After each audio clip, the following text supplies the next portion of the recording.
All right, this morning, got another 25 to do, but there's a shelter in 29 or 30 miles. I think it's like 29.7. And if I can get there, I won't be rained on tonight because I'll be in the shelter. So that's the goal. I definitely slept better. I think I slept the whole night through this last night than the night before. So feeling awake at least. I'm kind of playing the resource management game. Like, I thought that with 2 dots left on my battery pack, I could get like a phone charge and a half. But last night it only brought my phone from 10% to 70%. And I also am pretty low on toilet paper and I'm pretty low on hand sanitizer and fuel as well. Which is nice because it means my backpack is light by all 2 ounces of a toilet paper roll. But sometimes through hiking is like that, where you've just got to think about resource management until you can get somewhere where you can resupply. And the big one is the phone battery, because I'd like to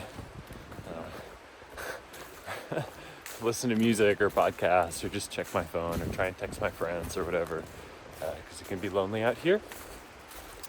And another thought from this morning, a lot of people, I think I'm coming up on it, but a lot of people ask which one is hardest, like the CDT or the AT or the PCT, or just I think a lot of them are surprised when I say that I think the Appalachian Trail is probably the hardest in a lot of ways. And there's a good illustration coming up. I think I'm supposed to get to a signpost where I can follow a day hike trail left down the river and into town, or I can follow the White Blaze and climb like 2,000 feet just to descend 2,000 feet. And I need food for the next day and a half. And if I followed the blaze into town, I could just stay at the same elevation or descend a little bit, walk into town, buy food, and then road walk like 2 miles or 2.5 miles up to the exact point that like 6 miles of climbing and then descending reaches me or arrives me at, or whatever. I can't English. So on the CDT, I would just follow the blue blazes coming up, and then I would road walk. I'd road walk into town, then I'd road walk out of town. Might be 6 miles of road. That's fine. Hardly any climbing. Just don't get hit by cars. And I would get food because I would just like walk to the grocery store. But here on the AT, no, I have to go 2,000 feet straight up, 2,000 feet straight down, and then there's a hostel that might be open that I might be able to resupply at. But if it isn't, then I have to hitchhike along the road that I could have otherwise walked. I have to hitchhike into town, buy food, hitchhike back, and then keep going. So that's a good example of why the Appalachian Trail is hard. It's like this pointless up and down is not necessary when I could just road walk and experience America. But this is a wilderness trail. So we're gonna go with the White Blazes. Okay, thanks for coming to my TED Talk. That was a long ramble. Okay, I like to amuse myself by imagining that through hiking is like the perfect backdrop for the next great sitcom. You can take the idea. I don't have the skills to make it happen myself. You don't even have to credit me. But just like Friends or something like that. Like you have a little tramley out on trail and they all romance each other, and like they just make their way down the trail and be funny and stuff. And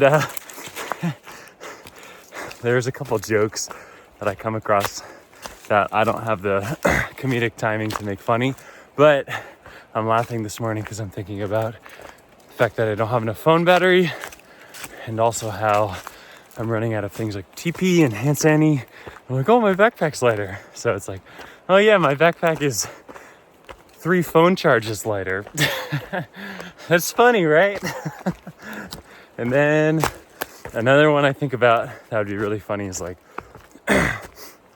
these hikers get to a bar and they all order beers, and then they start dropping electrolyte mixes in it because you got to stay hydrated. Okay. Maybe they're not that funny, but someone should make a sitcom about through hiking. So many tropes you could play on. Look, there's the outskirts of town. Back there where you can't see, but I can see, are the colors of buildings, rooftops, which is town. I camp like down there. Walk, food, walk, lake, where I'm going. Instead I'm up here. Why? Here's an even better view. It doesn't really come through. There are lights down there. That's Hampton, Tennessee. And I'm on Pond Mountain. Pond Mountain. Here's the view. Town. I camped over there. Walked to town. Walked to lake. No elevation change. Just one right turn.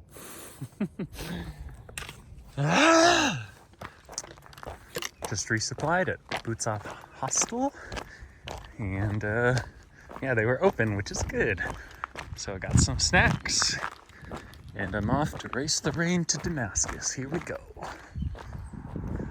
Coulda, shoulda, woulda road walked.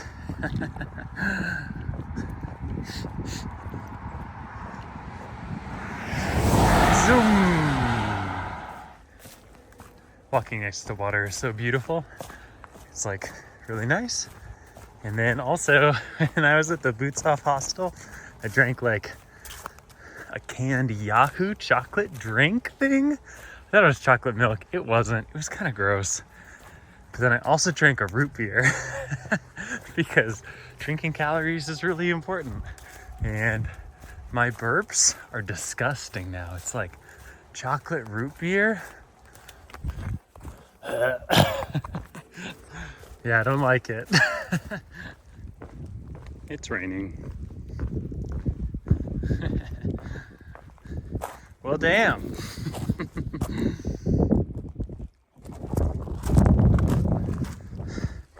Here's an example of more PUD. Pointless up and down. This road is not the AT.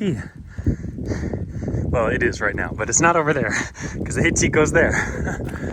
But in half a mile, I'll be back to this road. So I could just walk the road, but instead I get to go up there. Why? I don't know. The trail gods demand maximum faithfulness.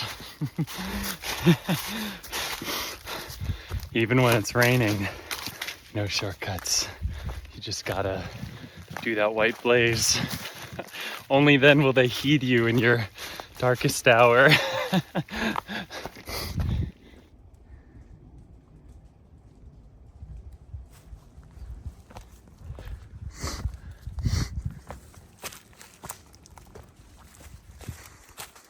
Oh, look, the road.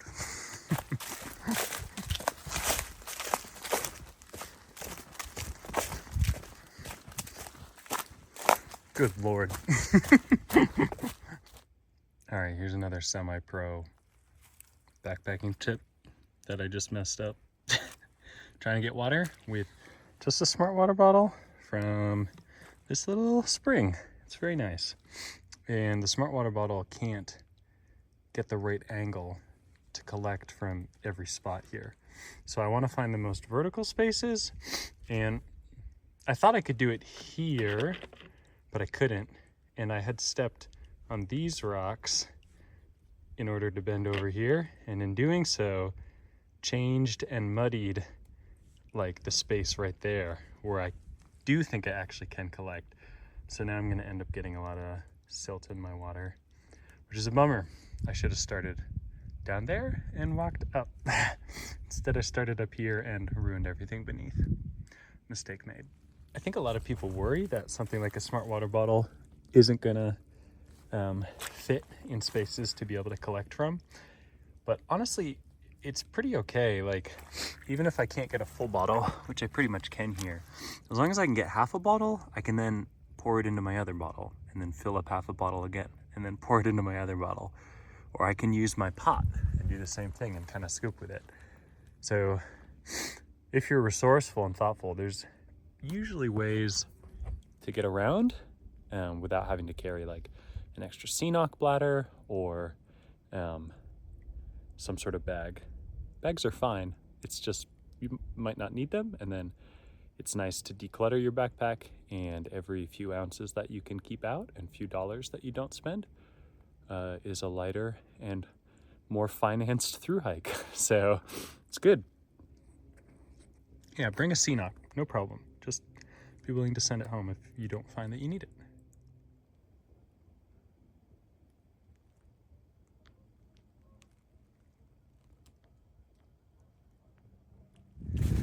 I'm just hanging out on this ridge for the next I think 20 or 30 miles. And every now and then a cloud blows over and I disappear for a little bit, and then it clears up again and I get a bit of a view. I'm really thankful to be above most of it because it's much more wet, 10 feet down. It's nice up here. It's raining. That sucks. But the trail here is so straight. Like, normally the AT is zigzagging all around, going up and down. But today, I'm just going straight to Maine. It's pretty awesome. Yeah, it's just so beautiful. Also, even on a rainy day, I'm jamming out to Ben Rector's live Atlanta album. Would recommend. You should listen to it. It's so wholesome. It's 3. I've come 22 miles. 7.7 left to go today. And it's plain tortilla time. I didn't expect to get so hungry. I should have bought more food at Boots Off. And it's raining. I just realized I lost a water bottle. That's littering. That's bad.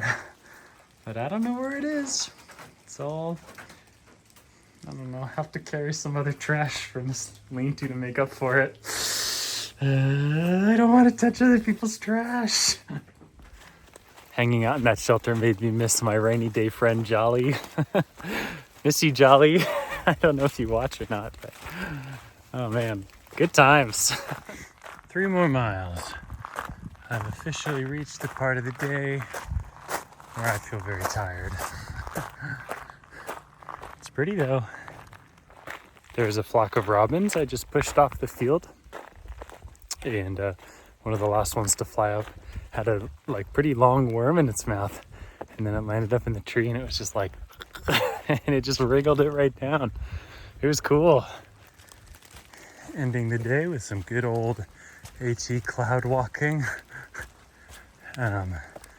Today's quandary is about mileage. I walked 29.7 miles to get to the shelter that was a quarter mile up. Does that count as a 30? Or is it just 29.7? Because if it wasn't raining, I would go the extra 0.3 and camp in the woods. But it is raining, so I won't. One time on the PCT, I met a guy. It was 8 p.m. Everyone was making camp. He comes trotting through with his short shorts on, big smile on his face, and we're all like, "Hey man, come join us. It's time to camp." He's like, "Hold on, let me do another half mile. Then it's a 50. So he goes off, and then he comes back. And then he camps with us at 8:45, and then just is gone before anyone else wakes up the next morning. Why'd he come back? And why'd he keep going? It's crazy.